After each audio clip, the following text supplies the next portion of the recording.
This is where the dead wind up. This is where the dead wind up.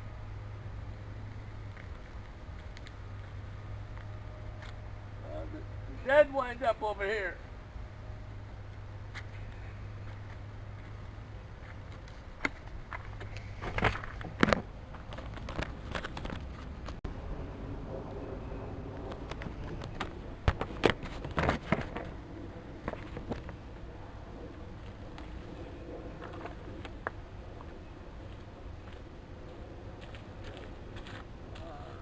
This is where the dead wind up, right here. Right there. That's where the dead wind up. This is where the dead wind up.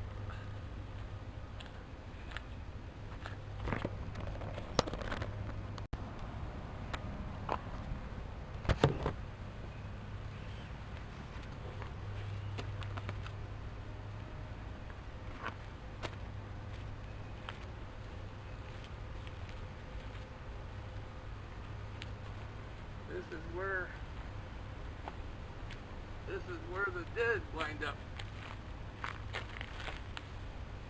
This is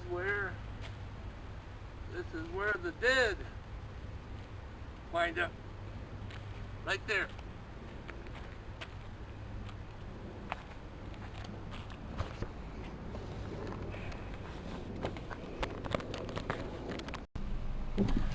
Never knew there was a bridge here. I'm going over the bridge now. I never knew there was a bridge here. I never knew there was a bridge here.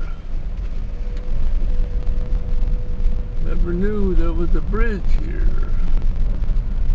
I'm going over the bridge now.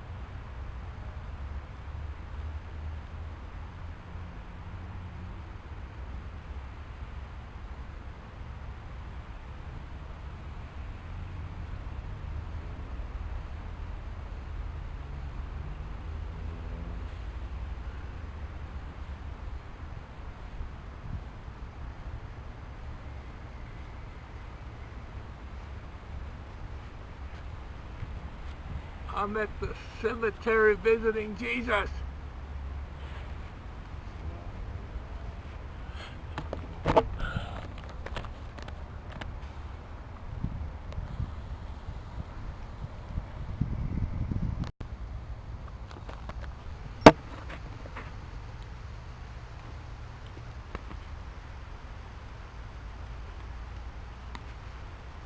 I'm at the cemetery visiting Jesus.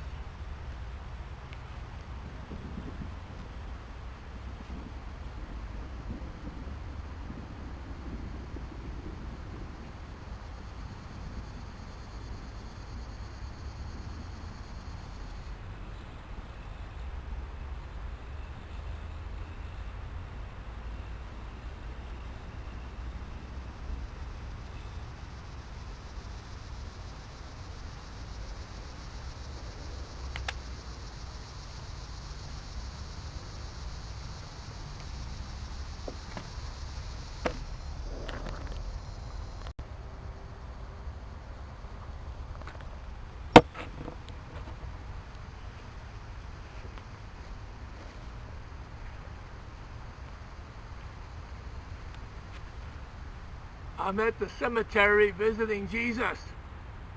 I'm at the cemetery visiting Jesus.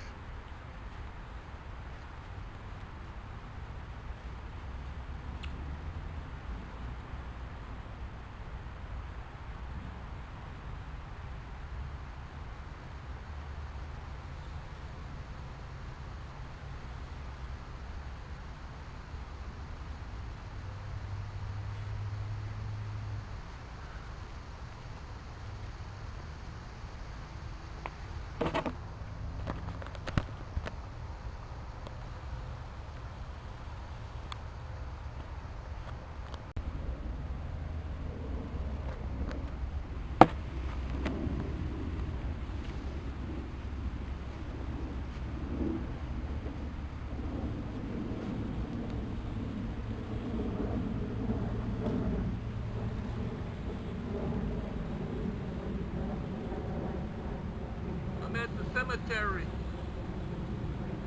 I'm at the cemetery visiting Jesus. I'm at the cemetery visiting Jesus.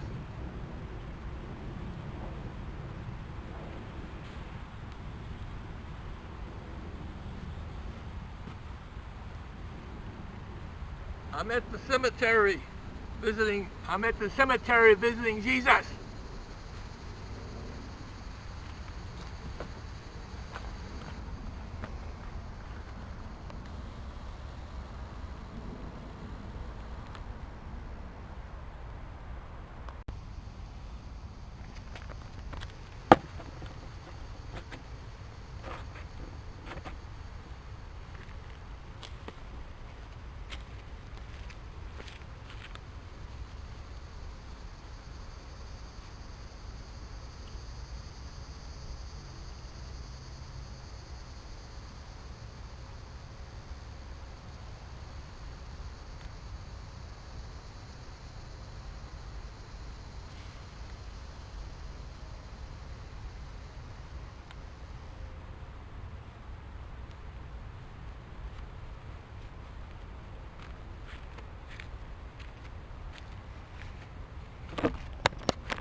Hey, I like your dum dums. Okay, so I'm taking a video from there to here. I never saw them before.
She knows what's at stake in the decisions our government makes.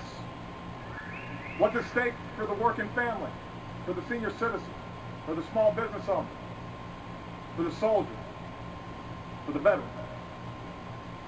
And even in the midst of crisis, she listens to people and she keeps her cool and she treats everybody with respect. And no matter how daunting the odds, no matter how much people try to knock her down, she never, ever quits.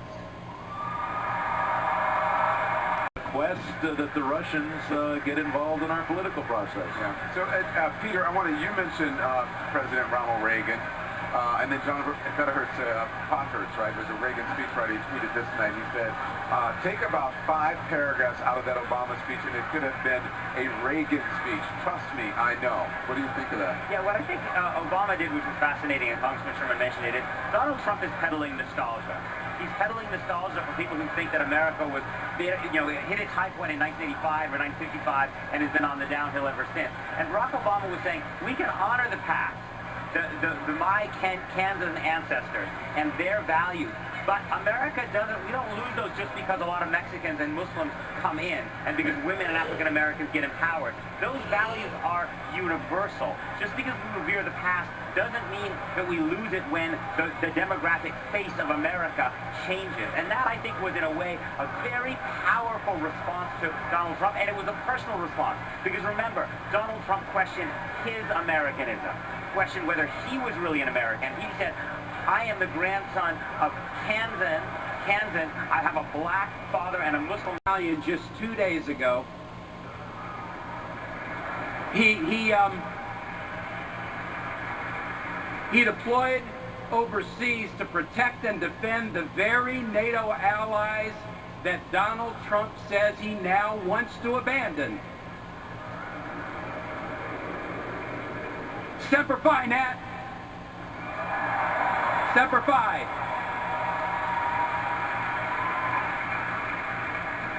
My parents and my in-laws are here, our siblings and their spouses, our nieces and nephews, and hundreds of friends from Virginia and beyond.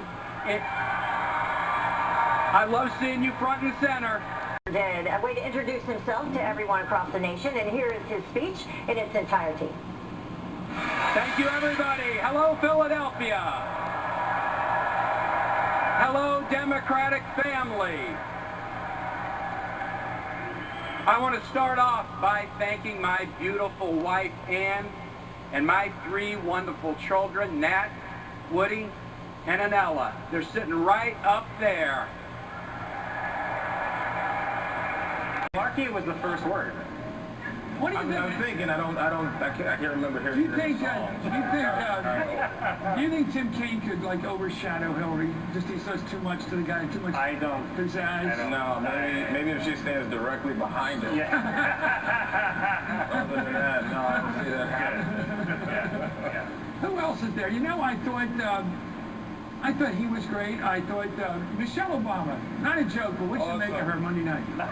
I thought she was fantastic. I thought she was a great speaker. She did fantastic. She spoke from the heart. She was honest. She was unbelievable. Yeah. You know what I felt watching her? I wanted more the last 7.5 years.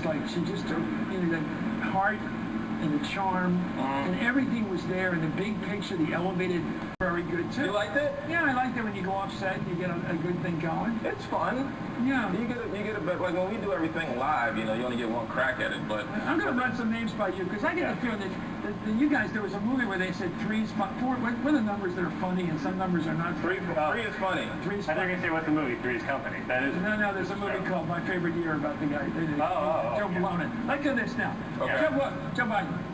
What about... What's the joke? What's the joke with Joe Biden? There's always a joke. Joe Biden. Well, he likes trains. That's...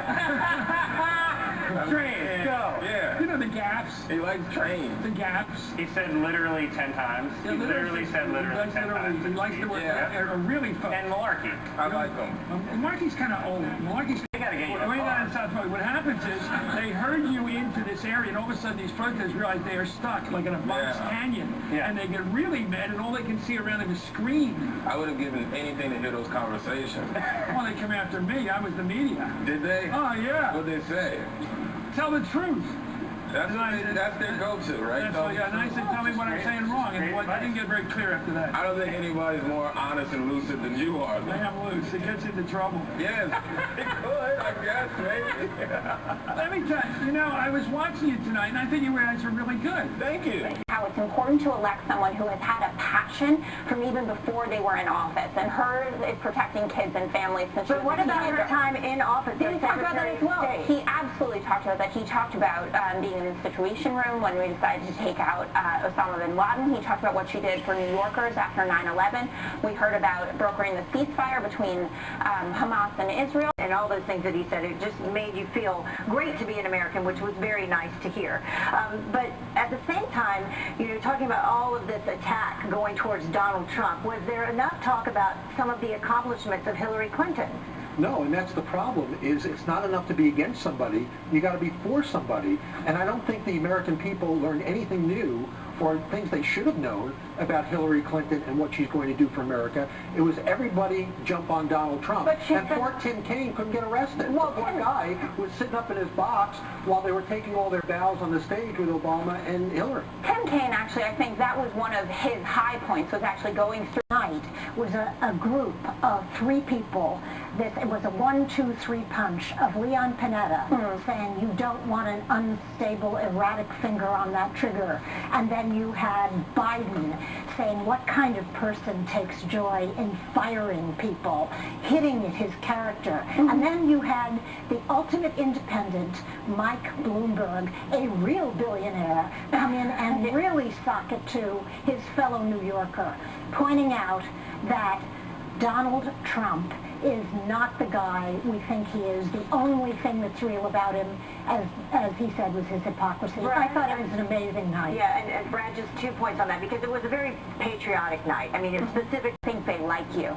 It's a sensational feeling. It's distinctly different from what went on last week, and I know I'm not prone to love what went on last week, but I totally take your point. I just think there are so many fantastic Democrats who want to be out there speaking for Hillary Clinton that it was unavoidable, and that hug's worth a lot. So I'm glad that we got it. Judy, was the vice presidential candidate upstage? Oh yeah, he was, and I don't think it matters. And I basically agree with Brad, and I agree with Jessica. Look, here's the bottom line, which is we haven't had any national security talk. We haven't had response to the Donald Trump very effective line, we are in trouble, this is a dangerous time. Of every newspaper in the country, not the guy, Jessica, that Mrs. Clinton's running with.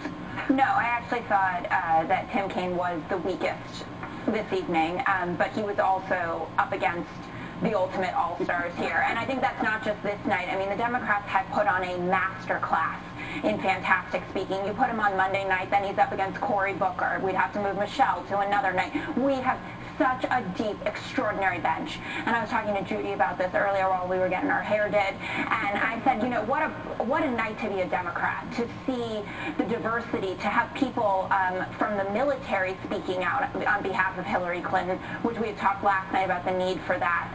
And Gabby Giffords, who makes off your couch and go out to the bar and find another girl. It's over. But I think that is when Donald Trump comes into play. Because I think Bernie Sanders supporters, Pew Research, as we echoed a couple nights ago, all these nights are running together. I don't want to be like, good evening, Cleveland, because he's in Philadelphia. Did he do that for her? Sure. African Americans, and from what we understand, he is going to go out and aggressively campaign, we've been told, in the past few hours. Younger voters as well. And quite frankly, trying to unify a Democratic Party that is still fractured. We had protests as this was going on inside.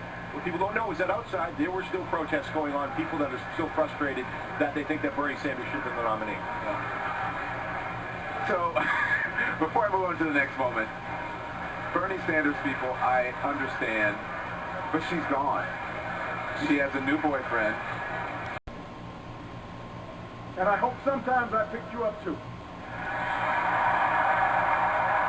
And tonight, I ask you to do for Hillary Clinton what you did for me. I ask you to carry her the same way you carried me. Because you're who I was talking about 12 years ago when I talked about hope. It's been you who fueled my dogged faith in our future, even when the odds were great, even when the road is long. Hope in the face of difficulty. Hope in the face of uncertainty. The audacity of hope. America, you've vindicated that hope these past 8 years. And now I'm ready to pass the baton and do my part as a private citizen. So this year, in this election, I'm asking you to join me to reject cynicism and reject fear and to summon what is best in us to elect Hillary Clinton as the next president of the United States and show the world we still believe in the promise of this great nation. Thank you for this incredible journey. Let's keep it going. She's going to need, if they're independents, if they're Democrats. This is America. This is the changing demographics of America to me. America is not just a country run by powerful white men. America is a country that's run by people of all different colors, all different ethnicities, all different sexualities, and all different genders. You may have a woman who's the president. You just had the first black president. I grew up never thinking there would be a black president or a woman president, and here we are on the precipice of the possibility of one and the ending of another. To me, this was an amazing moment. I want to hear how the president finished tonight. Listen. Encapsulate this point really quick, Don. I was on the floor. There was a man when Barack Obama walked on the stage holding that anti-TPP sign. And 5 minutes into the president's speech, he had this Bernie cap on. Bernie cap came off. Sign went down, and he was sitting there in awe. It was the most amazing thing because we know the protesters have been serious. Yeah. That was really amazing. And the protesters still happening outside. For me, it doesn't matter. As I said when about JFK. No, I grew up in that. Can we just honestly that moment though? Let's just see the moment on Facebook. Go ahead. No. I mean, look, I think that the word hope has been worn out over the past 7 years. As Kaylee said, a lot of people are still in poverty. They're not feeling the economy on the upswing. However, I do think tonight that we saw that word hope recharged specifically amongst Democrats. If you were inside the hall, you saw the excitement in the hall. There was a level of excitement that we haven't seen in the Democratic Party in some time. It's been building up over the last couple of days. And of course, for him to follow all those great speeches tonight. In poverty, they have real troubles at home. They can't send their kids to college, and they viewed this night very differently than through the lens of history. What do you think? Barack Obama is now the Democrats' Ronald Reagan. This is the fundamental difference between the two parties. The only president the Republicans revere is dead. The Democrats now have their own Ronald Reagan. What John F. Kennedy used to be to the Democratic Party, Barack Obama now will be. He will tower over the Democratic Party for decades to come, and that's at the core of their strength, because the Democrats have this figure they can look to. The Republicans, George W. Bush's father, weren't even there. Yeah. Listen. So I don't know if that has come across on our air, but just standing there watching it this evening and thinking about, I remember being in 2008 with my baseball cap on and my producer, and we're standing in Grant Park going, oh my gosh, history is being made this evening, right? I just want to get your quick reaction on that moment, especially that final moment. That final moment showed me that not only is forgiveness possible, but change is possible. They literally made each other better in his first term. And here he is now offering the second Obama closing of this week for her. It was beautiful. This was his really going away speech. Yeah. Go ahead, Kaylee. What are your thoughts? Well, it's a historic moment, of course. So many people, and it's encapsulated in one image. I always think back to the image of the little black boy who's in the Oval Office who asked the president if his hair feels like his. Yeah. And so the president leans over, and the little boy touches his head. And every time I see that image, I just cry. But tonight was just amazing, because he told us not where we were and not where we are, but where we can be. And if you contrast that just to the doom and gloom image we had of this country, and you think about the program tonight, whether or not everybody cried when Gabby Giffords came out and said, Madam President. Everybody, and Mark and I were talking about this earlier, the impact of Joe Biden, Tim Kaine coming out there. I mean, and then Barack Obama ending the night, keeping America's attention till midnight. For me, I am very, very proud not to be a black man, not to be a black man in this country per se, but to be an American and just appreciate our 44th President of the United States. I just want to go. I mean, as you held the mic, Brendan didn't let anybody come. Where we're going, there's a woman who's going to be president, regardless of which side of the political aisle you're on, from the first black president. I think this was a really important moment for the country, even outside of politics. Kari? I want to look at this moment somewhat in a vacuum. I want to take away, and we're going to have the narratives about comparing Barack Obama to Donald Trump. We can get to that later. We can talk about his record, the record-setting job growth that he's had, the unemployment rate being cut nearly in half. We can talk about the stock market going up. We can talk about all those things. But I want to talk about Barack Obama, the man, Barack Obama, the President of the United States, and what it means to so many people. When you watched that speech tonight, you saw a level of expectation that not only did he... I'm here, and for that moment for African Americans, for women, this is sort of a passing the torch from the first black president to the first woman nominee of a major party. I want to get all of your reactions to this moment. Weigh in.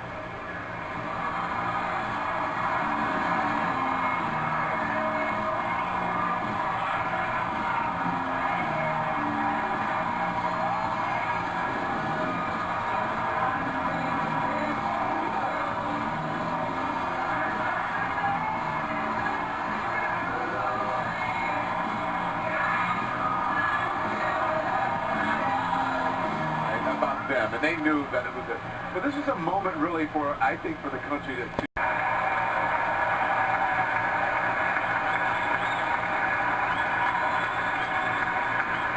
And she knows that acknowledging problems that have festered for decades isn't making race relations worse. It's creating the possibility for people of goodwill to join and make things better.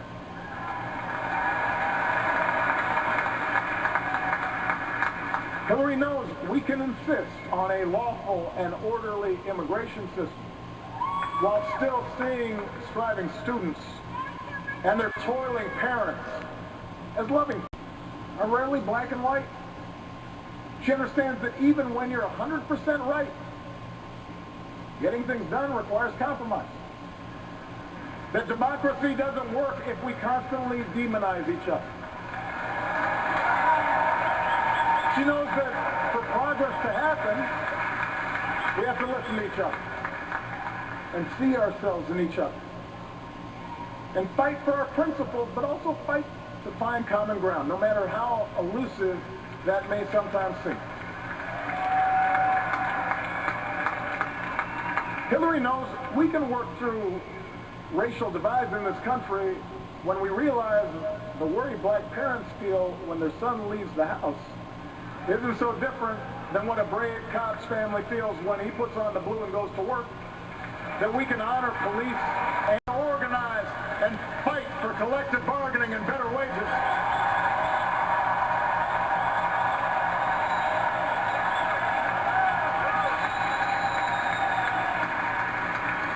America's never been about what one person says he'll do for us.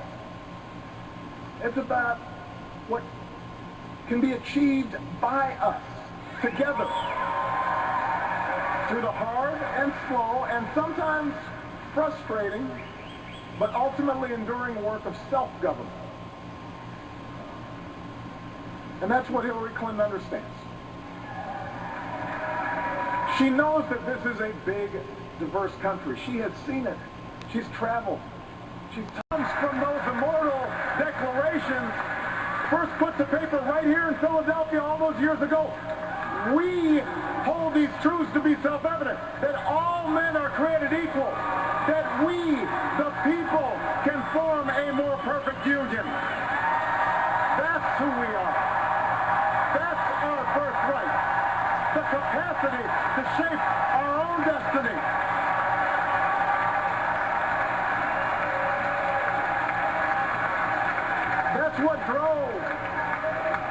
That's what drove patriots to choose revolution over tyranny, and our GIs to liberate a continent. It's what gave women the courage to reach for the ballot. Because he's not actually offering any real solutions to those issues. He's just offering slogans. And he's offering fear. He's betting that if he scares enough people, he might score just enough votes to win this election. And that's another bet that Donald Trump will lose. And the reason he'll lose it is because he's selling the American people short. We're not a fragile people. We're not a frightful people. Our power doesn't come from some self-declared savior promising that he alone can restore order as long as we do things his way. We don't look to be ruled. Campaigns, even the media does, as campaigns for King. You know, we'll say to them, what will you do? The accurate way to say this is, I will ask Congress for a tax increase, and no candidate ever does that, Chris. You know it. They never say it that way. That's the way this actually has to work.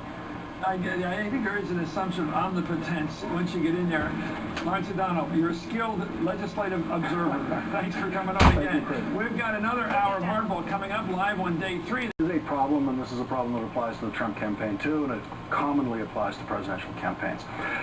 Those things are only possible, the legislative initiatives that are outlined there are only possible if the Democrats win back a big majority in both the House and the Senate. If the Republicans continue to control just the House or just the Senate, in either case, none of those things would be able to happen. None of those things would get even a hearing in a Republican-controlled Senate or in a Republican-controlled House. They would never come to a vote.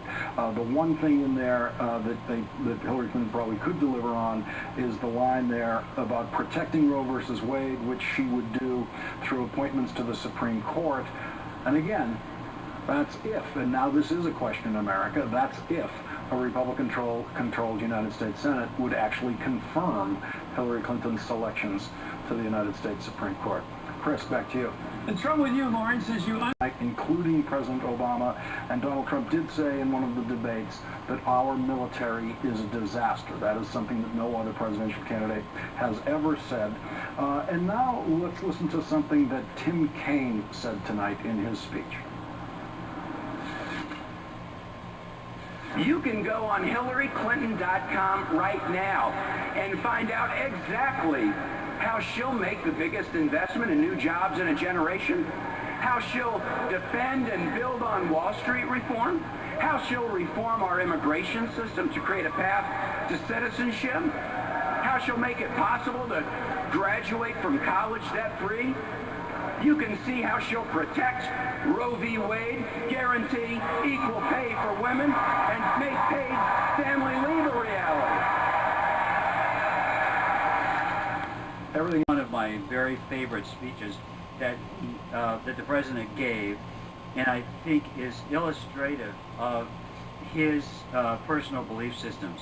And it had to do with a speech that he gave at an ancient castle from the 14th century called Schloss Hambach, and it was at a gathering of high schoolers and college students who were meeting on the subject of democracy. And as I say, everywhere Reagan went, he was a freedom fighter. He wanted to support anyone else who was fighting for freedom and democracy. So this is what Reagan says, and I decided to go stand out in the audience because I thought, well, I can stand up, next to the president anytime, but I wanted to gauge the reaction of the audience.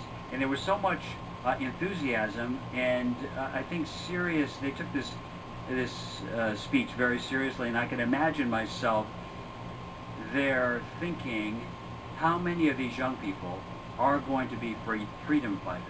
How many of these young people are actually going to participate in reuniting Germany?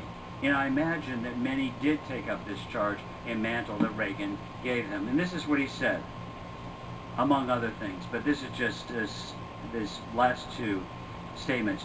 Your future awaits you. So take up your responsibilities and embrace your opportunities with enthusiasm and pride in Germany's strength. Understand that there are no limits to how high each of you can climb. Let us ask ourselves, what is at the heart of freedom? In the answer lies the deepest hope for the future of mankind, and the reason there can be no walls. Again, walls. You look up Reagan references to walls. He talks about walls a lot, as I mentioned, from the Berlin Wall speech. In the answer lies the deepest hope for the future of mankind, and the reason there can be no walls around those who are determined to be free. Each of us, each of you, is made in the most enduring, powerful image of Western civilization. We're made in the image of God, the image of God, the Creator. And then he ends by saying, the future awaits your creation. From your ranks can come a new Bach, Beethoven, Goethe, and Otto Kahn for Germany's future. My young friends, believe me, this is a wonderful time to be alive and to be free. Remember that in your hearts are the stars of your fate. Remember that everything depends on you. And remember not to let one moment slip by. For as Schiller has told us, he who has done his best for his own time has lived for all times. I believe that Reagan did his best for his time, and he lives for all times. Thank you very much. I could actually say I understood them. And it was the perfect moment because 500 journalists wanted to know what was going on the other side of that door. And what I was able to do, just like I'm doing in this book and in all these talks across the country, is to really explain the heart, the soul, the spirit, the strength of Ronald Reagan from the inside out, and its critical importance to his ability to be that kind of leader that we look up to so much today. So that little letter that Claire wrote played in every major newspaper in the world that afternoon. And what did it do? It began to explain and to illustrate the heart of Ronald Reagan. And I want to take your questions and hopefully provide you with some answers, and we'll have a little discussion here. But I want to share with you just maybe one moment. He's going to capture the silent majority. He'll likely win in a minor landslide, to the great shock of everybody who's here tonight. All right, guys, thank you both. Good to see you both again. Coming up, Dr. Sebastian Gorka. He joins us. That and more as we continue. Hannity from Philadelphia in the DNC. Straight ahead. People get in the back. People that have been invited to the White House and to advise Hillary. What are we supposed to, how are people supposed to interpret that? I mean, I think the interpretation was quite clear. I mean, as I mentioned to you yesterday, I was a police officer in the military. Right. I've also been a publicist working on a lot of these cases. The frustration that we see is real. You see it from the right and you see it from the left. The problem is, and why I left the Democratic Party is, although we sing and song and dance and bring the big choirs up, who has been in charge of the administrations in the inner cities? It's been the Democratic Party. So if you look at, when you say Black Lives Matter, who you elect also matters. And so that has something to do with who is actually policing the police, creating the type of programs and relationships. So it's inappropriate for Hillary to seek their advice. It's inappropriate for Obama to invite them to the White House. It is absolutely inappropriate for the whole convention hall to praise this radical group that is, you know, and I've met a lot of law enforcement officers here, black, white, Asian, and other, Latino and other. They're all wonderful people. It's crazy. Well, I'll be honest with you, I don't think they're asking for their...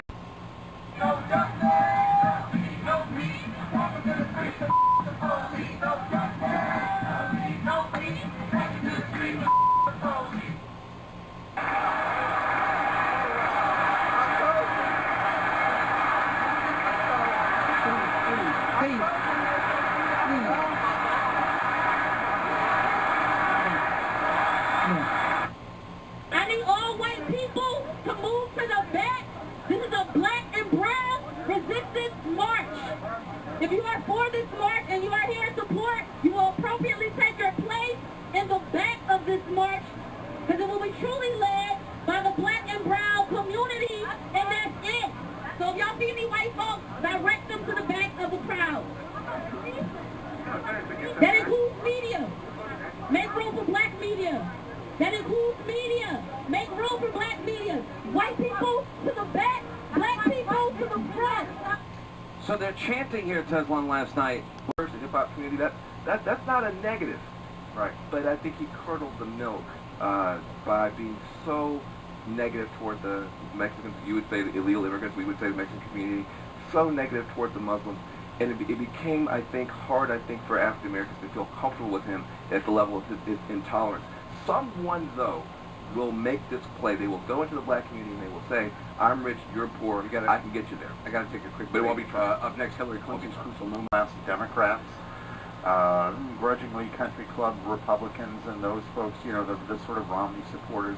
I really do think that if he makes an effort to go right straight into the black community, I know Newt Gingrich is advising him to do some version of this, and with a Jack Kemp style approach. Ben, we've talked about this a lot. Well, I've talked to Newt about this a lot. Yeah. And it is something that I think he had available to him, Donald Trump, had available to him early on, because he's got some swagger.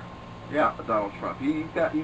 He's still a very practiced politician. He's an authentic politician, and somebody who's out there in pro-Nixon land sent me a quote from Richard Nixon. Is that a very small land? Is that a website? In 1952, when he was campaigning for vice president, he referred to the new ticket of Adlai Stevenson and John Sparkman as new faces, the same old deal. And I can just see Donald Trump pointing to everybody here on this stage who's been on here as the same old deal. I mean, you can just see this coming right down the line. Is Nixon land, by the way, in a cul-de-sac somewhere in a ranch house? Actually, I think my mother is the last surviving corner. Jeffrey, what do you think the coalition, the Trump coalition looks like? We know what the Obama coalition looks like. I mean, what do you think it? Who is it? Racially, demographically? I think it's conservatives. I think it's people who will Trump as best they can, because if he tanks, they tank, and they understand that, so they're trying to keep him up so they don't lose the Senate and they don't lose the House. But a lot of them don't like him, and you can see that these speeches are very calculated to try to peel little pieces of the electorate. I do think a point Jeffrey Lord made earlier is an important one about the elitism and the way Donald Trump talks as cutting through. I mean, you know, pretty much everyone we heard in the major speeches tonight were practiced politicians, whether they're public servants. And one of the things, I mean, from the earliest speeches I heard from Donald Trump that we talked about on the air with you was, you know, he takes out the white piece of paper and he's got some bullet points and he just says stuff that pops into his head. Sometimes it does not work to his advantage, but I mean, that's somebody who's interviewed him a bunch. He's charming and disarming, and you can ask him anything, and he'll. And I mean, there was a speech recently where he was talking about some of the negative commercials that have been run against him, and he said, you know, most of the stuff they said wasn't true. Some of it was true, but you know, and there's something charming about that, and I think that appeals to an awful lot of people. Can I come to Russia to visit you? Yes. Yes, I can. Yes, I can. Okay, and then when we go to Russia, have you been to America yet? Not yet. You know, I'm going to be the president of the United States someday. Did you know that? Yeah, I do. Good. And then you're going to come to D.C. and visit me, right? Yeah. That's very good. And then I want to come to Russia to meet all your friends there. I have a lot. Of friends? It's good. Okay. Can I come to the White House? Yes, you can. Are you going to be there? Yeah. Oh, that's good. And then, can you serve me any food there? Yeah, I do. Well, what food do you like to eat? Chicken nuggets. Oh, that's good. And then, are you going to take me to Congress? Yeah. And we're going to see all those guys in Congress, huh? Yeah. And then those guys are in the politicians. And then you're going to come to Russia someday, right? Yes? Yes? Yeah. Okay. Okay.